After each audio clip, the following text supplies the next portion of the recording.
साथियों नमस्कार।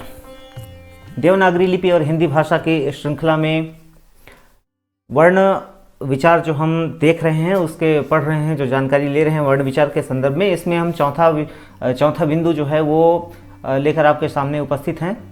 जैसा कि हमने पढ़ा था कि वर्णमाला के अध्ययन के समय में हमने चर्चा किया था कि वर्णों का वर्गीकरण जो है वो उच्चारण के आधार पर, उच्चारण के आधार पर, वायु संवेग के आधार पर तथा तारत्व के आधार पर किया जाता है। तो इस भाग में हम वर्णों का वर्गीकरण जो है वो वायु संवेग के आधार पर जानेंगे।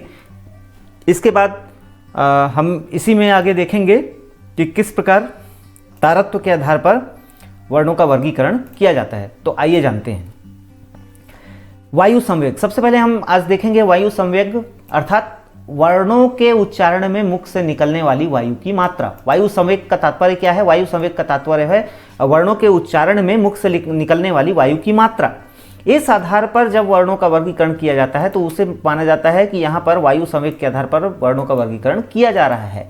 और वायु संवेग के आधार पर यानी मुख से निकलने वाली वायु की मात्रा के आधार पर वर्णों को दो भागों में बांटा जाता है। दो प्रकार होते हैं इसके। वायु संवेग के आधार पर ध्यान रखिएगा, वायु संवेग यानी मुख से निकलने, किसी वर्ण के उच्चारण में मुख से निकलने वाली जो वायु होती है उसकी मात्रा के आधार पर दो प्रकार से इसका विभाजन किया जाता है। पहला होता है अल्प प्राण वर्ग वर्ण और दूसरा होता है महाप्राण वर्ण। ये दो वर्ण होते हैं, दो प्रकार के वर्ण माने जाते हैं वायु संवेग के आधार पर, अल्प प्राण और महाप्राण। तो अल्प प्राण और महाप्राण क्या होते हैं? अल्प प्राण और महाप्राण किसे कहेंगे? अल्प अर्थात कम।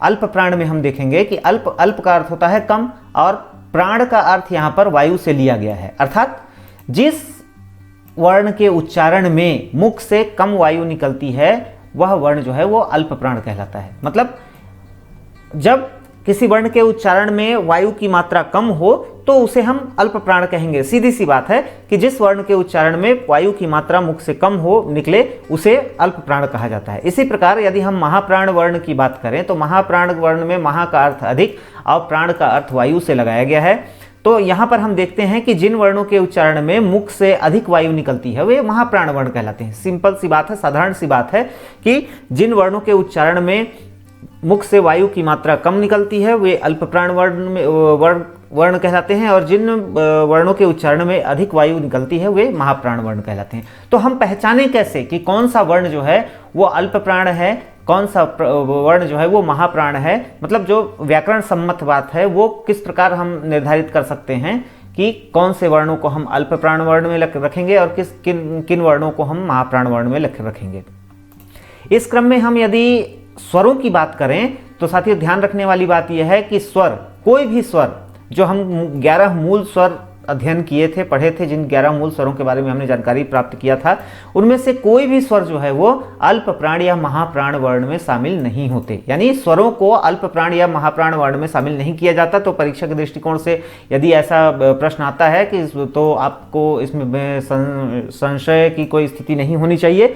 स्वरों को अल्प प्राण या महाप्राण वर्ण में सम्मिलित नहीं किया जाता। व्यंजनों का ही वर्गीकरण जो है वो अल्प प्राण और महाप्राण में किया जाता है। तो किस प्रकार व्यंजनों का वर्गीकरण किया जाता है अल्प प्राण और महाप्राण में? तो व्यंजन वर्णों में अल्प प्राण और महाप्राण वर्णों की पहचान हम इस प्रकार कर सकते हैं। कैसे कर सकते हैं? अल्प प्राण, सबसे पहले हम अल्प प्राण देखते हैं कि व्यंजन वर्णों में अल्प प्राण को हम कैसे पहचानेंगे।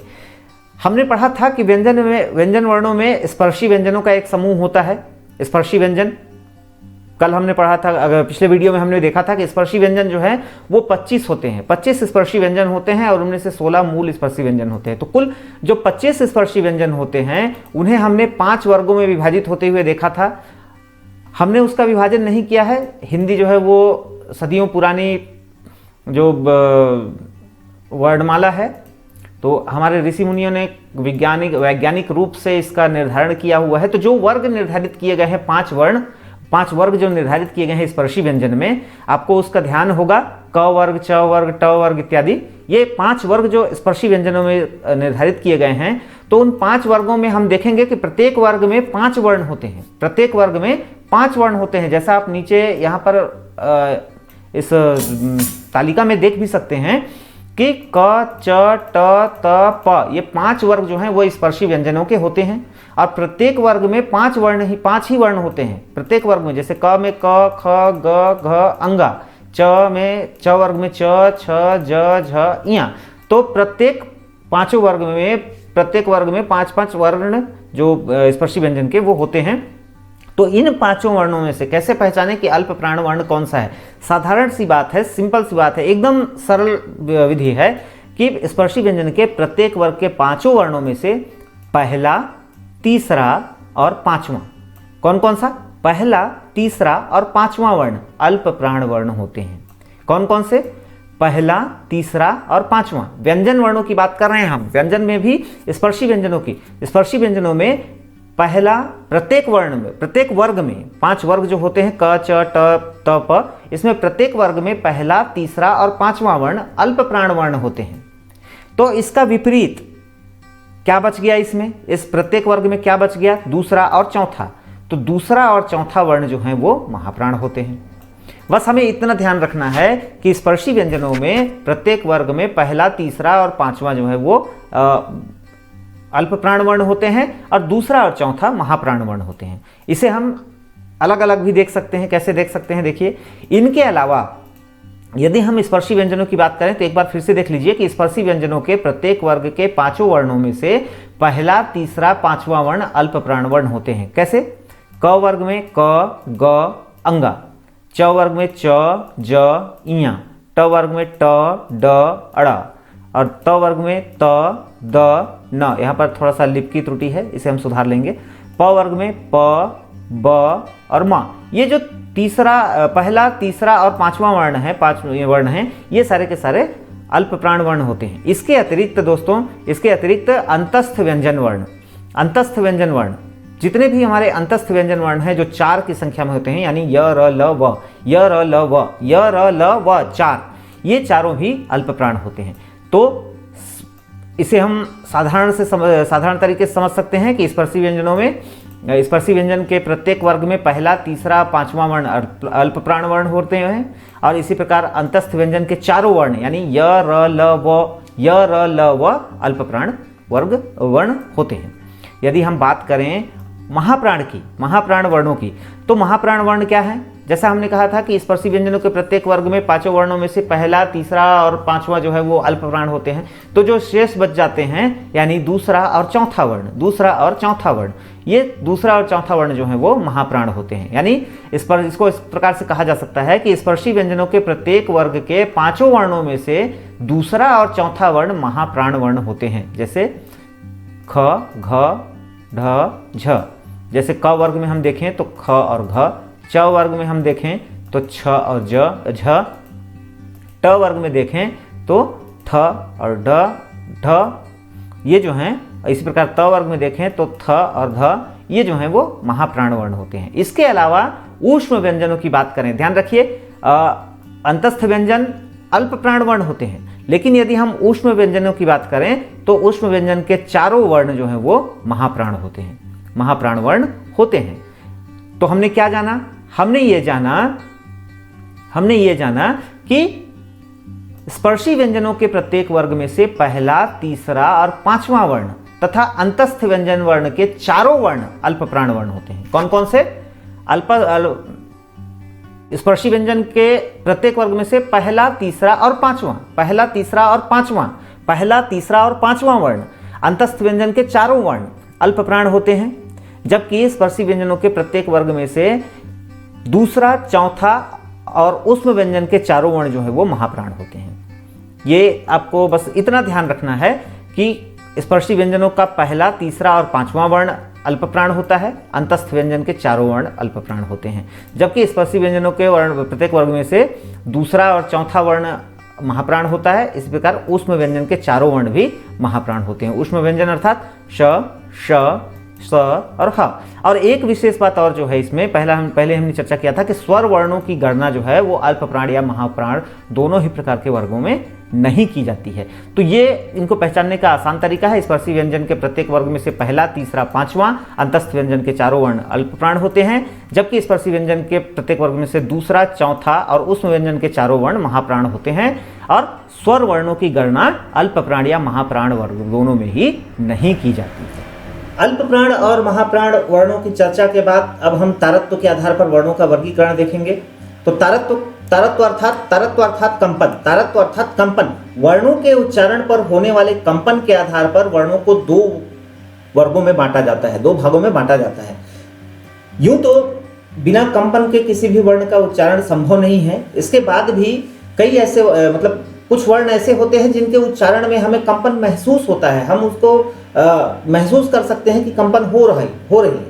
तो उन वर्णों को ही, इस प्रकार ही वर्णों को हम घोष या अघोष वर्ण में वर्गीकृत करते हैं। तो आइए देखते हैं कौन कौन से वर्ण जो है वो घोष वर्ण या फिर अघोष वर्ण होते हैं। तो तारत्व अर्थात कंपन। वर्णों के उच्चारण के आधार पर वर्णों के उच्चारण पर होने वाले कंपन के आधार पर वर्णों को दो वर्गों में बांटा जाता है। कौन कौन से दो वर्णों में बांटा जाता है?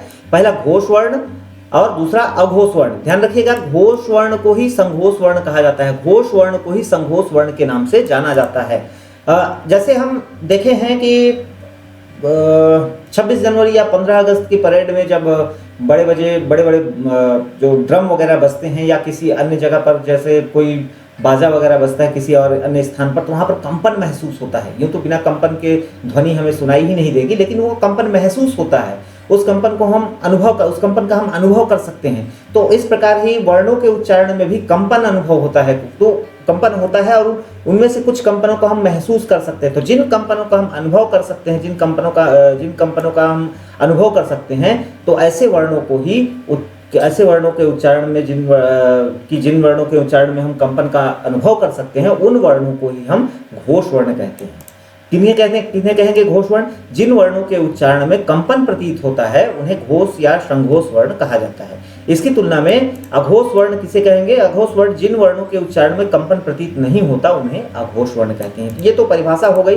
परिभाषा प्रतियोगी परीक्षाओं के दृष्टिकोण से बहुत अधिक महत्व नहीं रखते, क्योंकि आमतौर पर परिभाषाएं प्रतियोगी परीक्षाओं में जो बहुविकल्पी प्रश्न होते हैं उनमें नहीं पूछे जाते। इसके आधार पर तथ्य बनाए जाते हैं और उसे ही परीक्षा में लिया जाता है। लेकिन फिर भी हमें जानकारी के लिए इसे ध्यान में रखना ही होगा कि जिन वर्णों के उच्चारण में कंपन प्रतीत होता है उन्हें घोष या संघोष वर्ण कहा जाता है, और जिन वर्णों के उच्चारण में कंपन प्रतीत नहीं होता उन्हें अघोष वर्ण कहा जाता है।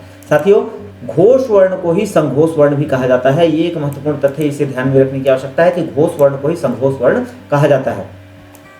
हम किस प्रकार पहचानें कि घोष वर्ण कौन सा है और अघोष वर्ण कौन सा है? यदि हम स्वर की बात करें, हिंदी वर्णमाला में यदि हम स्वरों की बात करें, तो हिंदी वर्णमाला में सभी स्वर जो हैं वो घोष वर्ण होते हैं। सभी स्वर जो हैं वो घोष वर्ण होते हैं। अ, आ, ई। इन सभी वर्णों के उच्चारण में हमें कंपन प्रतीत होता है, इसलिए इन्हें जो है वो घोष वर्ण की श्रेणी में रखा गया है। इन वर्णों को घोष वर्ण कहा जाता है। यदि हम अभी कुछ देर पहले जब हम पढ़ रहे थे अल्प प्राण महाप्राण, तो वहां पर हमने देखा था कि स्वर वर्णों को हिंदी वर्णमाला के स्वर वर्णों को वो अल्प प्राण या महाप्राण दोनों में किसी भी वर्ग में नहीं रखा गया। लेकिन जब हम घोष या अघोष वर्ण की बात करते हैं तो घोष वर्णों में स्वर वर्ण जितने होते हैं हिंदी वर्णमाला के सारे वर्ण जो है वो घोष वर्ण की श्रेणी में आते हैं। इसी प्रकार व्यंजन वर्णों में से घोष और अघोष वर्ण की पहचान हम कैसे कर सकते हैं? जैसे हमने देखा था अल्प प्राण और महाप्राण के लिए कि हमने पाया था कि स्पर्शी व्यंजनों के पहले, तीसरे और पांचवें वर्ण जो है वो अल्प प्राण होते हैं और दूसरे और चौथे वर्ण जो है वो महाप्राण होते हैं। और इसके साथ साथ जो अंतस्थ व्यंजन के चारों वर्ण हैं वो अल्प प्राण होते हैं और ऊष्म व्यंजन के चारों वर्ण जो है वो महाप्राण होते हैं। यहाँ पर यदि हम घोष वर्ण की बात करें तो हम पाते हैं कि सारे के सारे स्वर जो है वो घोष वर्ण होते हैं, लेकिन स्पर्शी व्यंजनों के प्रत्येक वर्ग के पांचों वर्णों में से 5 वर्ग होते हैं। स्पर्शी व्यंजन में हमने पहले से पढ़ा हुआ है 5 वर्ग होते हैं। पांचों वर्गों में 5-5 के क्रम से 25 वर्ण कुल होते हैं। उनमें से 16 जो हैं वो मूल स्पर्शी व्यंजन होते हैं। तो जो 5 वर्गों में विभाजित होते हैं 25 स्पर्शी व्यंजन, तो उनमें से प्रत्येक वर्ग के अंतिम 3 वर्ण जो हैं वो घोष वर्ण होते हैं। प्रत्येक वर्ग के अंतिम 3 वर्ण घोष वर्ण होते हैं। कैसे? ग, घ, अंगा। और यदि हम अगले वर्ग में बात करें तो ज, झ, इया। इसे हम आगे अभी तालिका में भी देखेंगे। इसी प्रकार अंतस्थ व्यंजनों की चर्चा करते हैं तो अंतस्थ व्यंजनों में हम पाते हैं कि य, र, ल, व घोष वर्ण होते हैं। य, र, ल, व घोष वर्ण होते हैं। यहाँ पर अगला जो बिंदु आता है वो यह है कि ऊष्म व्यंजन के चारों वर्णों में से केवल एक वर्ण यानी ह वर्ण ही घोष वर्ण होता है। एक वर्ण ह वर्ण ही घोष वर्ण होता है। अब यदि अघोष वर्ण की चर्चा करें साथियों, तो अघोष वर्णों में स्पर्शी व्यंजनों के प्रत्येक वर्ग के 5 वर्णों में से प्रथम दोनों वर्ण अघोष वर्ण होते हैं। जैसा हमने देखा था कि अंतिम तीनों वर्ण, प्रत्येक वर्ग के अंतिम तीनों वर्ण जो है वो घोष वर्ग होते हैं, तो उनमें से शेष बचे हुए प्रथम दोनों वर्ण जो है वो अघोष वर्ण होते हैं, अघोष वर्ण होते हैं, जैसे क, ख, च, छ इत्यादि। इसी प्रकार ऊष्म व्यंजन के चारों वर्णों में से ह वर्ण को छोड़कर श, श, स ये तीनों जो है वो अघोष वर्ण की श्रेणी में आते हैं, अघोष वर्ण की श्रेणी में आते हैं। इसे हम तालिका की सहायता से और अधिक आसानी से समझ सकते हैं। ये तालिका जो है आप इसे नोट कर सकते हैं, या इसका PDF भी हमारे पास हमारी वेबसाइट पर उपलब्ध है, उसे आप डाउनलोड कर सकते हैं, जिसका लिंक जो है वो वीडियो में दिया हुआ होगा, डिस्क्रिप्शन बॉक्स में ओपन करके आप इसे देख सकते हैं। तो घोष या अघोष वर्ण की तालिका के माध्यम से भी हम इसे आसानी से समझ सकते हैं। बहुत मुश्किल नहीं है, मुश्किल ही नहीं है, या कठिन ही नहीं है।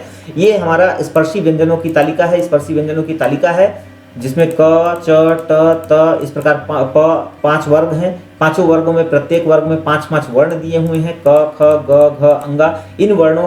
इन वर्णों का वर्गीकरण जो है वो आज का नहीं किया हुआ है, सदियों पुरानी भाषा है हमारी हिंदी, और वैज्ञानिक ढंग से इसका हमारे ऋषि मुनियों ने, उस समय के विद्वानों ने इसका वर्गीकरण किया है।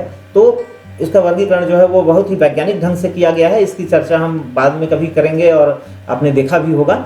तो ये जो हमारे 5 वर्ग हैं, पांचों वर्गों में कुल मिलाकर के 25 वर्ण हैं। तो 25 वर्णों में से पहला और दूसरा वर्ण जो है, प्रत्येक वर्ग का पहला और दूसरा वर्ण जो है वो अघोष वर्ण है, अघोष वर्ण है। प्रत्येक वर्ग का पहला और दूसरा वर्ण जो है वो अघोष वर्ण है, जबकि तीसरा, चौथा और पांचवा जो है वो घोष वर्ण है। अघोष वर्ण कौन सा? अघोष वर्ण अर्थात जिन वर्णों के उच्चारण में हमें कंपन प्रतीत नहीं होता, वे अघोष वर्ण कहलाते हैं। जैसे क, ख, क, ख, क, ख, च, छ, ट, ठ, त, थ, प, फ। इनके उच्चारण में कंपन प्रतीत नहीं होता। बावजूद इसकी तुलना में यदि हम देखें तीसरे, चौथे और पांचवें वर्णों को, तो ग, घ, अंगा, ज, छ, इया, ड, ढ, अड़ा, द, ध, न, ब, भ, म, इनमें हमें कुछ कंपन प्रतीत होता है। इसलिए इन तीसरे, चौथे और पांचवें वर्णों को घोष वर्ग में रखा गया है, घोष वर्ण के नाम से जाना जाता है। इसके साथ साथ घोष वर्णों में अंतस्थ व्यंजन जो है य, र, ल, व, य, र, ल, व, इन्हें जो है घोष वर्ण में शामिल किया गया है। लेकिन इसके साथ साथ अघोष वर्ण में कौन कौन से हैं? अघोष वर्ण में पहला और दूसरा वर्ण प्रत्येक वर्ग का। इसके साथ साथ ऊष्म व्यंजन के 3 वर्ण, ऊष्म व्यंजन के 3 वर्ण। ध्यान रखिएगा साथियों, परीक्षा में यहीं पर कंफ्यूजन की स्थिति निर्मित होती है कि ऊष्म व्यंजन जो है वो हमारा महाप्राण में तो शामिल है 4 वर्ण, लेकिन अघोष वर्ण में है। यहाँ पर यदि हम देखेंगे अघोष वर्ण में, तो अघोष वर्ण में है 3 ही वर्ण। कौन कौन से? श, श, स, ये 3 ही वर्ण जो है वो अघोष वर्ण में शामिल है, जबकि ह जो है वो घोष वर्ण होता है। इस प्रकार कह सकते हैं कि हिंदी वर्णमाला के सभी स्वर जो हैं वो घोष वर्ण होते हैं, सभी स्वर जो हैं वो घोष वर्ण होते हैं। स्पर्शी व्यंजनों के प्रत्येक वर्ग के 5 वर्गों में से अंतिम 3 वर्ण तथा अंतस्थ व्यंजन वर्ण के 4 वर्ण और ऊष्म व्यंजन के 4 वर्णों में से ह घोष वर्ण होता है। ये घोष वर्ण होते हैं। स्पर्शी व्यंजन के प्रत्येक वर्ग के 5 वर्णों में से प्रथम 2 वर्ण और ऊष्म व्यंजन वर्ण के 4 वर्णों में से ह को छोड़कर शेष 3 वर्ण जो है वो अघोष वर्ण होते हैं। इस तालिका और इन बिंदुओं के आधार पर यदि हम घोष वर्ण अघोष वर्ण को देखें तो हम इसे आसानी से समझ सकते हैं। इसके बाद हमारे पास प्रतियोगी परीक्षाओं के संदर्भ में कुछ महत्वपूर्ण अन्य जानकारियां हैं, वो भी हम देखते हैं। तो उम्मीद है कि अल्प प्राण, महाप्राण, घोष और अघोष वर्णों की समझ हमें अच्छे से हुई होगी। और इसके बाद हम प्रतियोगी परीक्षाओं के दृष्टिकोण से कुछ महत्वपूर्ण अतिरिक्त जो तथ्य हैं वो यहाँ पर देखेंगे। तो प्रतियोगी परीक्षाओं के दृष्टिकोण से अतिरिक्त महत्वपूर्ण जो तथ्य हैं ये विभिन्न परीक्षाओं में जो शामिल होते हैं उन प्रश्न पत्रों से लिए गए हैं। तो इसमें उच्चारण के स्थान के आधार पर हिंदी वर्णमाला के वर्णों को इस प्रकार भी विभाजित किया गया है। जैसे हमने कंठ, तालु, मूर्धा, दंत, ओष्ठ के आधार पर हमने व्यंजनों का वर्गीकरण देखा था। तो यहाँ पर कुछ स्वर भी जो होते हैं वो इन स्थानों पर सम्मिलित होते हैं। तो इसे आप इस तालिका से देख सकते हैं। जैसे कंठ, कंठ जो स्थान है वहाँ से जो वर्ण उच्चारित होते हैं क, ख, ग, घ, अंगा। तालु में च, छ, ज, झ, इया। इसके बाद मूर्धा से ट, ठ, ड, ढ, ड़। दंत से द, त, थ, द, ध, न, प, फ, ब, भ, म। ये ओष्ठ से, तो इनमें से जो ये अंतिम वर्ण है पंचमाक्षर जो है, इनको नासिक के वर्ण कहा जाता है। क्यों? क्योंकि इनके उच्चारण में नाक का भी प्रयोग होता है। अंगा, अंगा, ञ, अणा, न, म, इनके उच्चारण में नाक का प्रयोग भी होता है, इसलिए इन्हें नासिक के वर्ण भी कहा जाता है। इसके अतिरिक्त कंठ से अ और ह वर्ण भी जो हैं, अ और ह वर्ण भी जो हैं वो कंठ से उत्पन्न होते हैं, कंठ से निकलते हुए प्रतीत होते हैं। इसके अतिरिक्त जो है वो ई, श, य, य, ई, श, य, ये तालु से। मूर्धा से री, र और श। दंत से री जो कि संस्कृत निष्ठ शब्द है, ल, स। ओष्ठ से उ। तो इसे हम इस प्रकार से भी वर्गीकृत कर सकते हैं। आसानी से वर्गीकृत करने के लिए एक जो ट्रिक है वो हम देख सकते हैं। कंठ से अह, कंठ से अह। तालु से ईशज्ञ, ईशयज्ञ। तालु से ईशयज्ञ। मूर्धा से ऋष या रीरस, जैसा हम पढ़ना चाहें इसे। दंत से ली, ल, स और ओष्ठ से ड। एक चीज और ध्यान रखिएगा, जैसे हमारे जो श है, ऊष्म व्यंजन जो है, ऊष्म व्यंजन वर्ण जो हैं, उनको भी यहाँ पर क्रम से रखा गया है। कैसे क्रम से रखा गया है? वो तालु से लेकर के दंत तक जाकर बट गए हैं। तालु में श, फिर मूर्धा में श और दंत में स।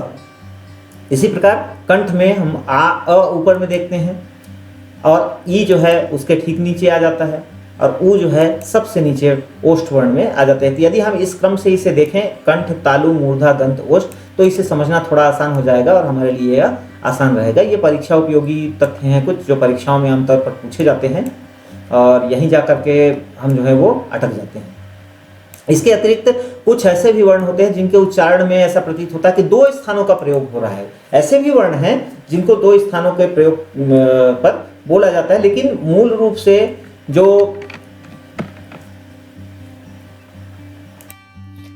से जो वर्गीकरण किया गया है वो हम पहले पढ़ चुके हैं। लेकिन उसके बाद भी परीक्षा उपयोगी, कभी कभी परीक्षा में ऐसा पूछ दिया जाता है, तो परीक्षा उपयोगी तथ्य भी जो हैं वो हम देख रहे हैं। तो कुछ ऐसे भी वर्ण हैं जिनके उच्चारण में दो स्थानों का प्रयोग होता है, प्रतीत होता है कि हम दो स्थानों का प्रयोग कर रहे हैं। वे कौन कौन से हैं? जैसे कंठोष्ठ, कंठ और ओठ दोनों के उपयोग से हम ओ और अ का उपयोग करते हैं, उच्चारण करते हैं। इसी प्रकार दंतोष्ठ वर्ण जो हो सकते हैं वो हैं व। दंत, मूर्धा, दांत और मूर्धा के प्रयोग से जो है वो त्र। कंठ तालव्य ए, ऐ, क्ष। तालु मूर्धा श्र। नासिक्य में अंगा, ञ, अड़ा, न, म जो पंचमाक्षर हैं जो नासिका के उपयोग से बोले जाते हैं। तो इस प्रकार से हम ये कुछ परीक्षा उपयोगी तथ्य भी हैं। इसी क्रम में अगर हम आगे बढ़ें, इस क्रम में अगर हम आगे बढ़ते हैं तो पाते हैं कि परीक्षाओं में अक्सर कभी कभी पूछा जाता है, किन्हीं परीक्षाओं में पूछा गया है कि स्वर यंत्रमुखी वर्ण या काकल्य वर्ण क्या है? स्वर वर्ण यंत्रमुखी वर्ण या काकल्य वर्ण क्या है? तो वो है ह। वो क्या है? ह। वो क्या है? ह। ये एक ही संख्या में होते हैं और उन वर्णों की संख्या जो है, ऐसे वर्णों की संख्या एक है और वो है ह। इसके अलावा वत्स्य वर्ण क्या है? तो वत्स्य वर्ण जो है वो 4 की संख्या में होते हैं। यहाँ पर त्रुटि है, थोड़ा सा चर है, 4 की संख्या में होते हैं। वो 4 की संख्या में होते हैं और वो 4 कौन कौन से? जल रस, ये वत्स्य वर्ण है। इसी प्रकार संघर्षी वर्णों की बात करें तो श, स, इसके विषय में हम अधिकांश लोग जानते हैं। इनकी संख्या 3 है। और स्पर्श संघर्षी वर्णों पर हम जाएं तो च, छ, ज, झ, ये 4 की संख्या में है। विवृत वर्ण यानी जिसको बोलने में मुंह खुल जाता है, खुला हुआ आ, ये एक ही ऐसा वर्ण है जिसके उच्चारण में मुंह जो है वो अत्यधिक खुला हुआ प्रतीत होता है, ये विवृत वर्ण कहलाता है। अर्धविवृत वर्ण की चर्चा करें तो ए, औ, आ हालांकि हिंदी वर्णमाला में शामिल नहीं है साथियों, लेकिन इसके बाद भी इसे हम अर्धविवृत वर्ण की श्रेणी में रखते हैं। इनकी संख्या कुल 3 है। समृत वर्ण यदि हम देखें तो ई, उ, ये 4 जो हैं वो समृत वर्ण कहे जाते हैं। अर्ध समृत वर्ण जो है वो ए और ओ 2 की संख्या में हैं। तो इस प्रकार आज के वीडियो में हमने पूरा किया वायु संवेग के आधार पर वर्णों का वर्गीकरण, अल्प प्राण और महाप्राण। और दूसरा जो चयन किया था बिंदु हमने, वो है तारत्व के आधार पर वर्णों का वर्गीकरण, घोष और अघोष वर्ण। तो अल्प प्राण और महाप्राण क्या है? व्यंजनों, स्पर्शी व्यंजनों के प्रत्येक वर्ग में पहला, तीसरा, पांचवां वर्ण और अंतस्थ व्यंजन वर्ण के चारों वर्ण अल्प प्राण वर्ण है, जबकि स्पर्शी व्यंजन के प्रत्येक वर्ग में दूसरा और चौथा वर्ण और ऊष्म व्यंजन वर्ण के चारों वर्ण महाप्राण वर्ण होते हैं। ध्यान रखिएगा, स्वर वर्णों की गणना अल्प प्राण और महाप्राण दोनों ही वर्ग में नहीं की जाती है। यदि हम तारत्व के आधार पर बात करें घोष और अघोष वर्णों की, तो घोष और अघोष वर्णों में हम देखेंगे कि हिंदी वर्णमाला के सभी स्वर घोष वर्ण होते हैं। स्पर्शी व्यंजनों के प्रत्येक वर्ग में पांचों वर्ण में से अंतिम 3 वर्ण अंतस्थ व्यंजन के चारों वर्ण तथा ऊष्म व्यंजन के 4 वर्णों में से ह वर्ण जो है वो घोष वर्ण होते हैं। घोष वर्ण कौन कौन से होते हैं? प्रत्येक स्पर्शी व्यंजन के प्रत्येक वर्ग के पांचों वर्णों में से अंतिम 3 वर्ण, अंतस्थ व्यंजन के चारों वर्ण और ऊष्म व्यंजन का ह वर्ण, ये घोष वर्ण होता है। जबकि स्पर्श व्यंजन के 5 वर्णों में से पहले दो वर्ण और ऊष्म व्यंजन के 4 वर्णों में से ह को छोड़कर शेष तीनों वर्ण जो है वो अघोष वर्ण होता है। तो विश्वास है कि आपको आज का जो चैप्टर है वो समझ में आया होगा, पसंद आया होगा। यदि आपको यह वीडियो पसंद आता है तो हमारे चैनल को सब्सक्राइब, वीडियो को लाइक और शेयर करना ना भूलें, जिससे हमारा उत्साहवर्धन हो सके। और आप सभी को बेस्ट ऑफ लक। जय हिंद, जय भारत, जय छत्तीसगढ़।